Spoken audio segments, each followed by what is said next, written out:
Today I'm going to go over how to balance jiu-jitsu and lifting weights. We know that lifting weights is one of the best ways to improve your performance, preserve your body, to have longevity in this sport, in this martial art. But people get it wrong. And let's be honest, there's a bunch of different ways to lifting weights. Not all ways of lifting weights are going to be equal, especially from like a jiu-jitsu standpoint. What I feel like a lot of guys do is they either do two camps. They follow like a strict bodybuilding program, which I don't necessarily think is awful, but sometimes when you follow those programs, you're just destroying yourself one day, like you have a leg day, or it's just too much volume if on top of that you're training jiu-jitsu for 6 days a week. Or on the other end of the spectrum, you have the more functional fitness crowd. You have these CrossFits, High Rocks, and you just have this that really just drives so much fatigue without much of the benefits of strength training.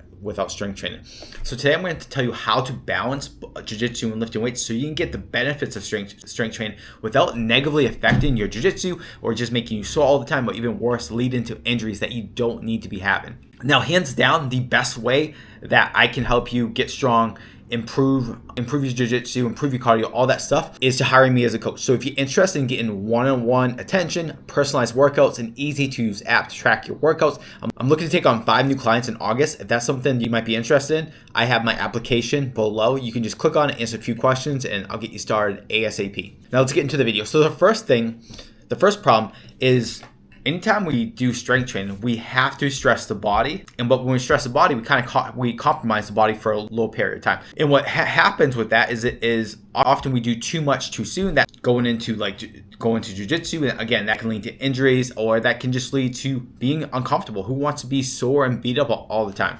The key is low volume strength training. And this is always the case, but there's a thing called exercise prescription. And when it comes to exercise, you want to do the right amount. If you take a medication because you're sick, if you don't take enough, it's probably not going to do its job. But if you take too much, it can have some harmful side effects. Strength training can be similar, and a lot of times people don't feel it when they do too much because that's the only form of exercise that you do.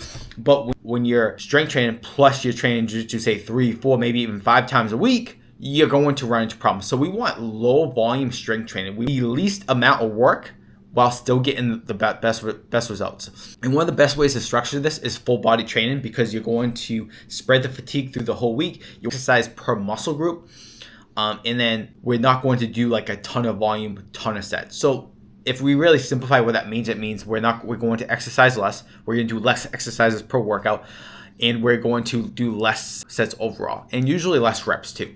And this leads us to what we can do. This helps us focus on what's important, which is training hard, and then getting out of the gym so we can recover. And during your jiu-jitsu sessions, this leads to strength and muscle gains without feeling sore and beat up all the time, so that you can train jiu-jitsu how you want to train.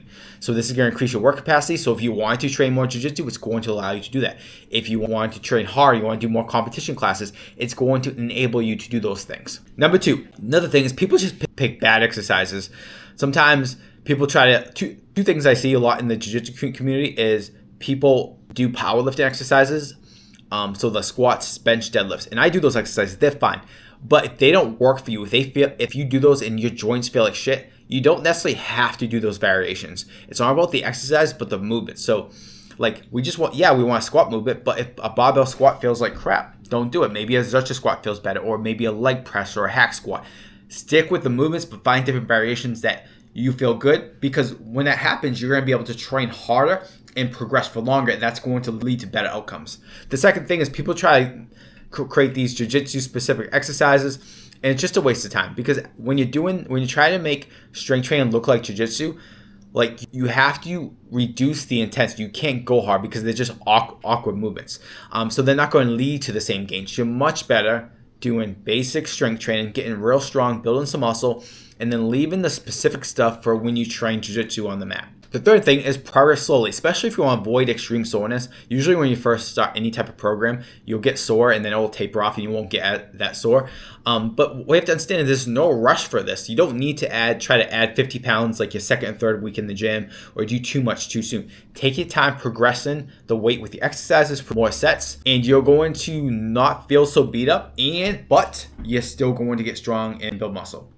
And this isn't like things that like I'm making up or things that aren't proven. I have clients who train 1 to 2 times a week and we do this stuff, and they don't get very sore, and they're still able to get strong, improve their cardio on the mats, all that good stuff. And the last thing I have for you is keep your strength work too much. And this is especially with a lot of this is very common in combat sports, is that we try to make our strength training like these circuit training, and what ends up happening is just becomes watered down strength training. And the real bad thing about this is you get less of the strength benefits that are going to really help your jiu-jitsu, but you still get a fatigue, and a lot more fatigue than basic strength training. So now it's going to be harder for you to recover. You're not going to get strong. You're not going to build as muscle. You're going to feel beat up going into jiu-jitsu. So these WODs, these CrossFit style workouts, they're a waste of time. I can't stand them. Make strength training look like strength training. So here's what strength training should look like. You should pick an exercise.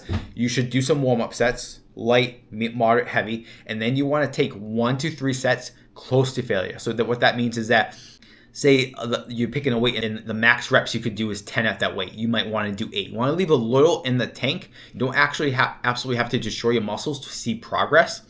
And then you want to make sure that you have quality rest. A lot of times people think they're doing themselves a favor by not resting because this will help me out my conditioning.